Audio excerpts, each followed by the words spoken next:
জুলাই গণ অভ্যুত্থানে প্রাণ উৎসর্গকারী শহীদ সালাউদ্দিন ও রবিউল স্মৃতি ফুটবল টুর্নামেন্ট এর সমাপনী পর্ব শুক্রবার বিকেল 4টায় নড়াইল বীরশ্রেষ্ঠ নূর মোহাম্মদ স্টেডিয়ামে অনুষ্ঠিত হয়। খেলায় রাইজিং স্টার ও দুর্গাপুর স্পোর্টিং ক্লাব নামে দুইটি ক্লাব অংশ নেয়। এতে দুর্গাপুর স্পোর্টিং ক্লাব 5-0 গোলে রাইজিং স্টার ক্লাবকে পরাজিত করে।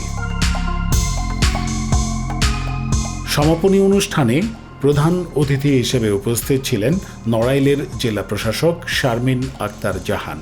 অনুষ্ঠানে বিশেষ আকর্ষণ ছিলেন জুলাই শহীদদের পরিবারের সদস্যরা। প্রধান অতিথির বক্তব্যে শামীম আক্তার জানান, এই খেলার মাধ্যমে শহীদদের স্মৃতিকে সাধারণ মানুষের মধ্যে জাগিয়ে রাখা সম্ভব। এমন আয়োজন নিয়মিত হলে সবাই মাঠমুখী থাকবে, মাদক ইভটিজিং এর মতো কাজ সমাজে কমে আসবে। টুর্নামেন্টে আয়োজন করেন উষার আলো সূর্য সংঘ নামক নড়াইলের একটি ফাউন্ডেশন।